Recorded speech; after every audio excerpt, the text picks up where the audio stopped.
Welcome to Making a Murderer, Rubberducky video channel. Well, thank you all so very much for wishing me well.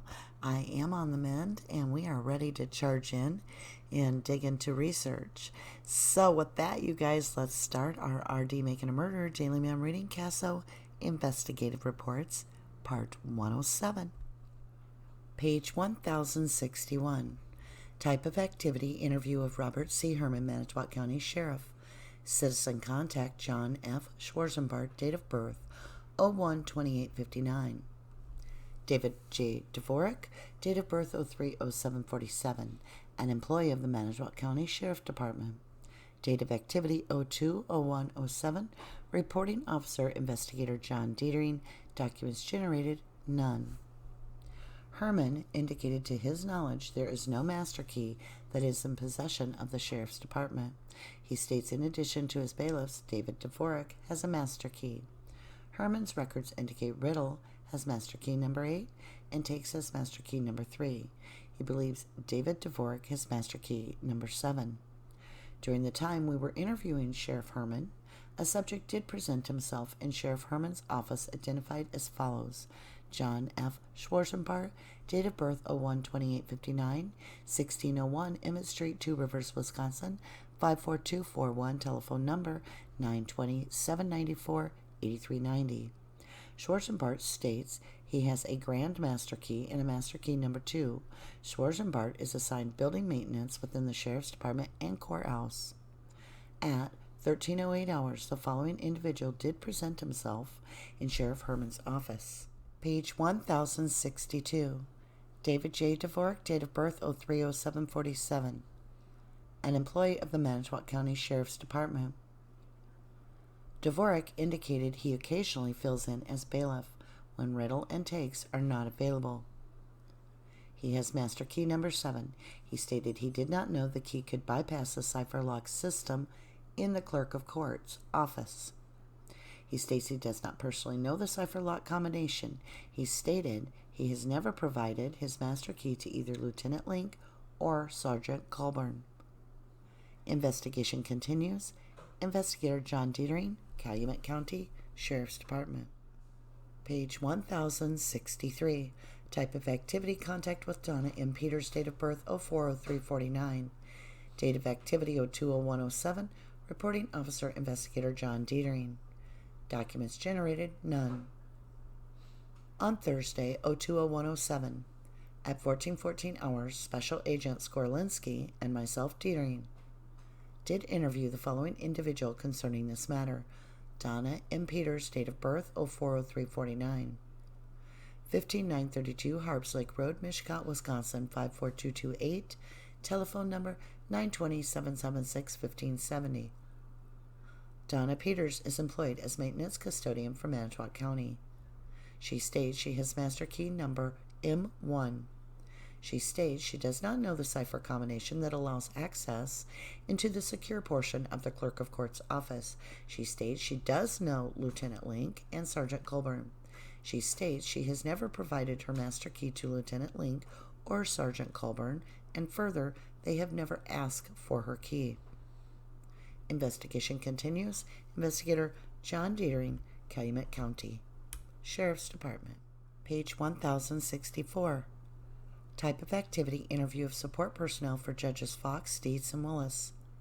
Date of activity 02/01/07, reporting officer, investigator John Dietering, documents generated, none.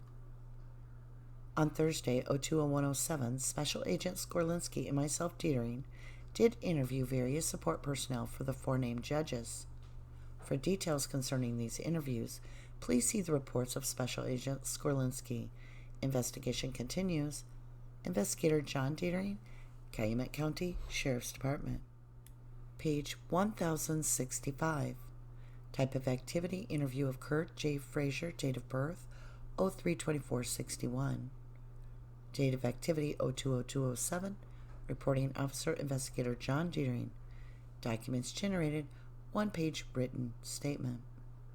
On Friday, 02/02/07, at approximately 1100 hours, the following individual did present himself at the Calumet County Sheriff's Department. indicating he possibly had knowledge regarding the Steven Avery incident. Kurt J. Frazier, date of birth 03/24/61, 146 Clinton Street, North Fond du Lac, Wisconsin, 54937, telephone number 920-929-8804. Frazier indicated he was formerly employed as a correctional officer at Fox Lake Correctional Institute. He stated at some point, which he believed to be after Steven Avery learned he was possibly being released, he overheard Steven conversing with another inmate at Fox Lake. According to Frazier, the conversation consisted of generating sources of heat that would destroy evidence, including DNA. Frazier did state he did not file an incident report on this matter at the time it occurred. Frazier did provide me with the following one-page written statement.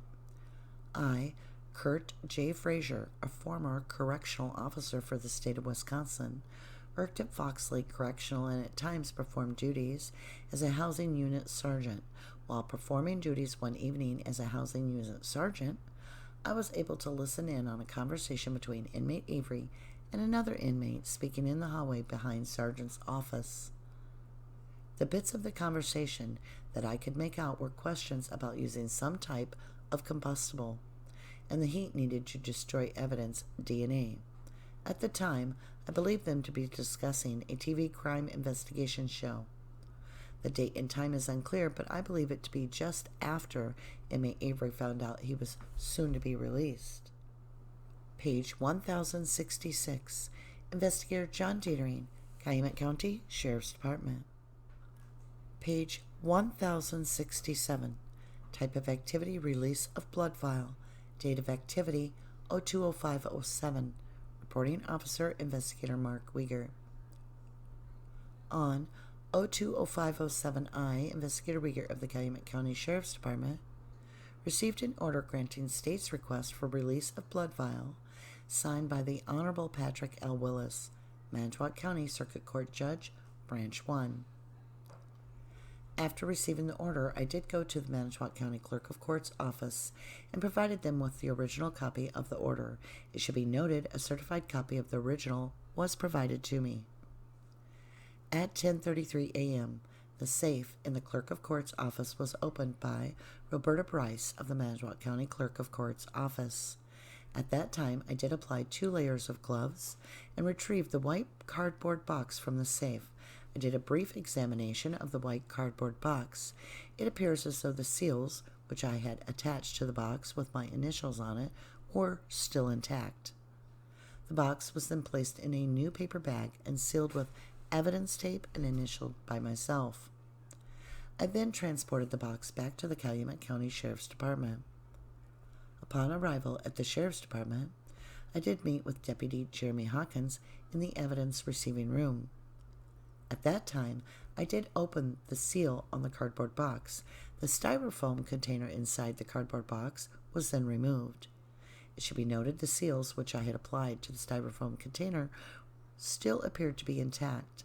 I then took a razor blade and opened my seal on the styrofoam container.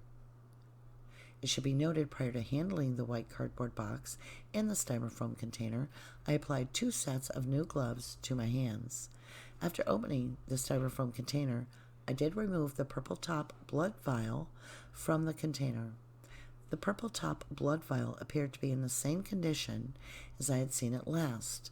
That purple top blood vial was then placed into a glass container with foam to secure it.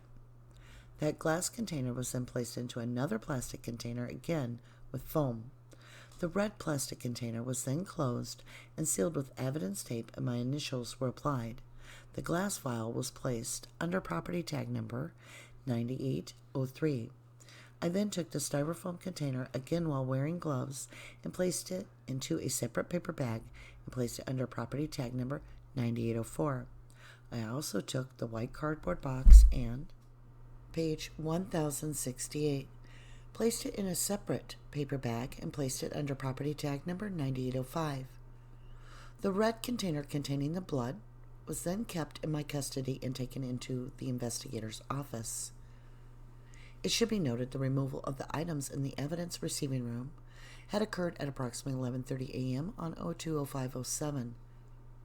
The red container containing the vial of blood was resealed by myself at 11:36 a.m. on 02/05/07.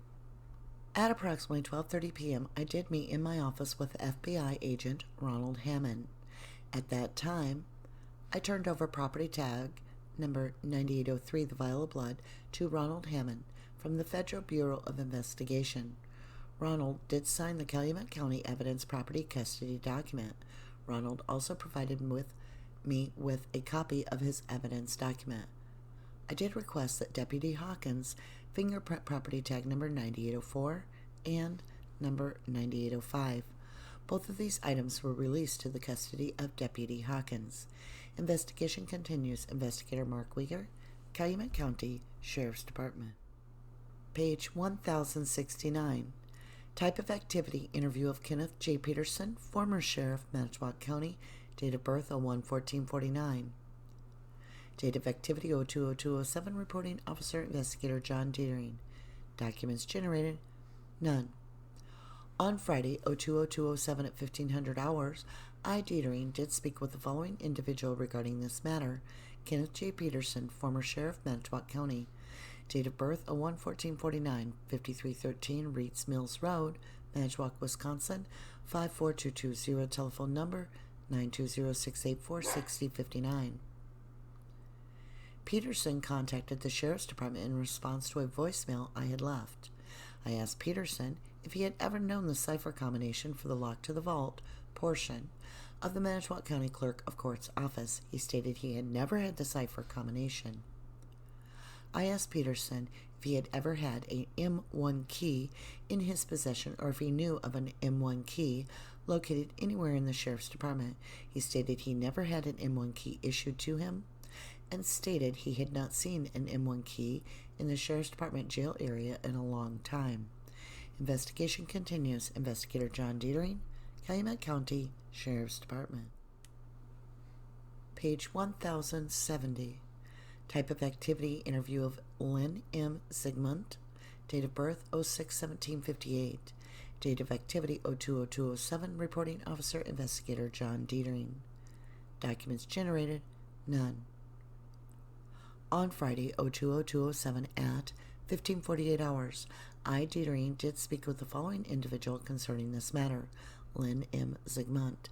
Date of birth 06/17/58, 1010 South 8th Street, Manitowoc, Wisconsin 54220. Telephone number 920-683-4030. I asked Zygmunt if she had ever provided either the cipher lock combination for the door leading into the vault of the Clerk of Courts or the key that will allow access into the Clerk of Courts and then through the secure door to either Lieutenant James Link or Sergeant Colburn, Andrew Colburn. She indicated she had never provided the combination or the key to either of these individuals. I asked her if they had ever asked to get the combination or the key, and she indicated they had never approached her regarding this. Investigation continues. Investigator John Dietering, Calumet County Sheriff's Department. All right, you guys, thank you for joining me for the review here. We're going to start on page 1061 with Robert C. Herman, Manitowoc County Sheriff. He had just got done running against Colburn for sheriff, and he was the winner. And so he took over as sheriff. He had been the undersheriff to Peterson.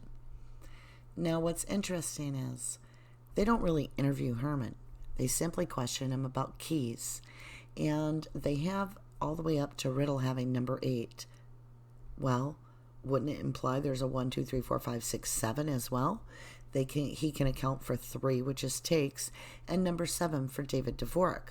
Now keep in mind, we know that name. Judy Dvorak was Sandra Morris's very best friend. Now Sandra Morris was Steve's cousin that had been spreading rumors, and this is when Steven and her had the altercation, and he got the felony charge on the gun. So how is David related? I can't tell you because I don't know. But this town is related. Everybody is a cousin. So if he has a master key, this to me would be a point of investigation, being The whole point of investigating these keys is because the defense is implying that the county themselves is being sued by the suspect, and they're not coming forthright. They're not being truthful. They're holding back, and it's possible that they're tampering and planting evidence. So keys are in question for evidence custodian, correct? Anybody that would have access to this blood vial that could have done this. Wouldn't a name like David Dvorak ring a bell? Being as Judy Dvorak was the one that worked with the original witness in 1985 and steered her into identifying Steven instead of the real perpetrator. And did you take note that in 1985 they did the police lineup on the photographs as well as in real life photographs, and Gregory Allen, the actual original attacker, was in none of those photos or none of those lineups. Now, only Steven was put in both of the lineups, so it would be more facial recognition for the victim. So very interesting that the name Dvorak doesn't cause anybody to investigate or pause. I think it's interesting. And then Dvorak goes on to say he has master key number 7, correct? Let's see. He says he didn't know the key could bypass the cipher lock in the system of the clerk of courts. So the master keys bypass the cipher locks. So would a grand master key as well. And why do they call it grand master key? Let's keep going. Just strange. This is Donna Peterson, and it's basically a maintenance custodian. She's got a master key M1. There's really nothing here to investigate. She basically, I believe, does the cleaning. On page 1064, note this. When it comes to Judge Fox and Dietz and Willis, we don't get to see the reports. Because, as you see here, we're supposed to go look at Skorlinski's reports, and Skorlinski's reports are sealed. Totally untangible. I would love for somebody to come along and be like, hey, I FOIA'd and I got a Skorlinski document. You have something of value. None of us have seen those reports. Page 1065, this is an interview of Kurt J. Frazier. Now keep in mind, we're way back in February of 2007. We're very, very close to trial, like less than a month away or something like that, right? Okay. He now is starting to come forward that he overheard a conversation that he thought Steven and another inmate were talking about some combustible and how to burn up DNA. But he didn't file an incident report because he thought they were talking about television. Well, the thing is, they probably were, okay? And this guy has waited through all these news programs and all of this publicity hype and the media frenzy to now become a part of it with some, hearsay. He doesn't even remember when, where, and he doesn't even remember the other inmate's name. So it's unverifiable, that word, can't verify it. And basically it's just another way for Calumet to make it look as Steve is a monster and has planned this. On page 1067, we get serious. We have the release of a blood vial, and pay very close attention. This is right before the blood is going to be handed over to the FBI. It's the vial of blood that we've been talking about all this time with all these keys and cipher locks and so forth that supposedly is locked up in the vault that's behind the clerk of court doors that is guarded with master and grand master keys, okay? That's after Steven's release. Up to Steven's release from prison, now keep in mind, they knew for a year he was getting out. In 2002, they knew. Sherry Culhane at the crime lab refused to email the results that freed him for 1 year.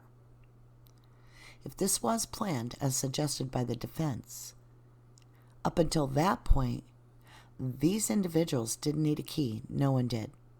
As long as you could get in the courthouse, you could go down into the basement, and there you would have found this box unguarded, unwatched, in the dark shadows of some hidden closet, abandoned, with the blood vial of Steven Avery from 1985. And who would have possibly touched those boxes, right? Who would have got to that blood? Well, let's look at what they do. This is where you've got to pay attention. What happens is, this just kills me. So the FBI is coming and they're going to pick up the blood vial. Mark Wiegert himself goes and picks up the blood vial with a court order to claim it and turn it over to FBI. Wouldn't you think it would be as is? Container and all, sealed exactly the way it should be? Why would you alter it in any way?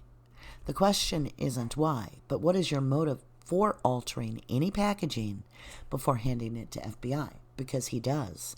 He applies 2 sets of new gloves to his hands. He takes it out of its original containers.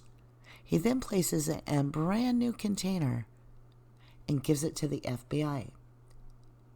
The problem is, he's well aware, and it's like an embedded confession in my opinion. He gives the 2 boxes to Hawkins and asks him to fingerprint the 2 boxes. But we never hear those results. We never hear those reports.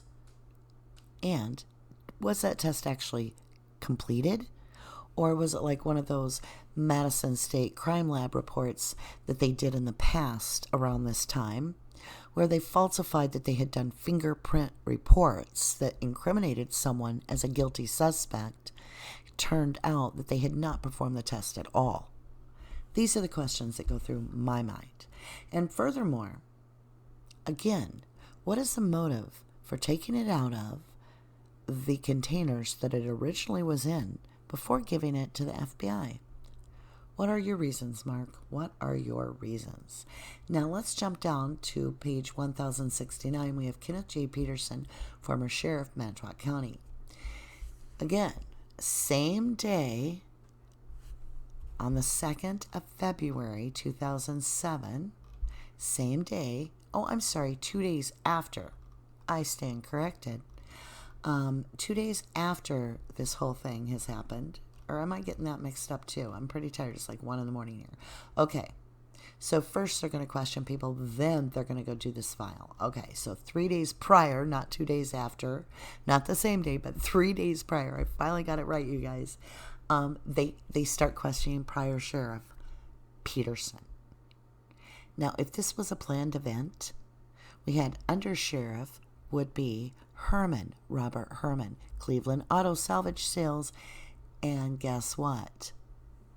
Kenneth Peterson, the original person involved in 1985 arresting case was Steven, Kenneth Peterson.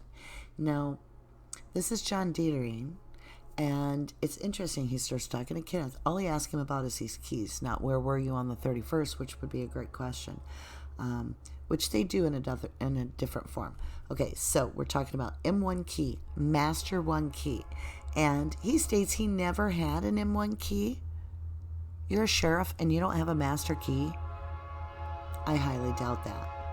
Oh, we have a new recording system because my teenage boy borrowed my headphones and they no longer work, and they were my expensive pair. So we're down to the snowball mic without headset. Forgive me that you hear all my normal noise, but it is real life. Okay, page 1070. Now this name should be sticking with you by now. It's Lynn Zygmunt. Now, of all the clerk of courts, there's just a few names that draw my attention. Dvorak, of course. We're back with Sandra Morris, which we just talked about. And Lynn Zygmunt. She's still the clerk of courts. And if you notice, every time something's filed in the case currently, the clerk of courts person contact is Lynn Zygmunt today. So current to date. So her name's very important. And the only thing she's asked, and pay close attention, is if she has ever provided either the cipher lock or the combination to the door to either James Link or Sergeant Colburn. Why is that important? Because what if it was somebody else? What if it wasn't Colburn? What if it wasn't Andrew? What if it wasn't James Link? What if it was a different person, such as Peterson or someone else? What ifs? Even though you don't have a chance to say, okay, well, she's gonna lie anyway. At least ask the right question. Have you ever provided the key? Or who have you provided the key to in your entire history of working here? Get me a list. If you've provided that master key, you should provide me with a list. Because every time you handed that master key off, you were handing off an evidence key. There should be a chain of command and a chain of paperwork that can tell me who was in this room, what date, and so forth. If you go look at that, we go back to that report, they're saying, well, also, even the defense was in here, and I'm not sure what day. Why? Where's your paperwork in this case? This is utterly unacceptable, and we shouldn't be tolerating that. So I want to thank you for joining my review. Well. So Weir decides that the FBI shouldn't have the original containers that held the blood vial, but he's suspicious enough to tell the evidence custodian to go ahead and fingerprint both the containers the blood originally was in. Isn't that interesting? We never see those reports. Whose fingerprints were on those boxes, right? If you didn't do the crime, you shouldn't do the time. Thank you, and I wish you a very lovely evening.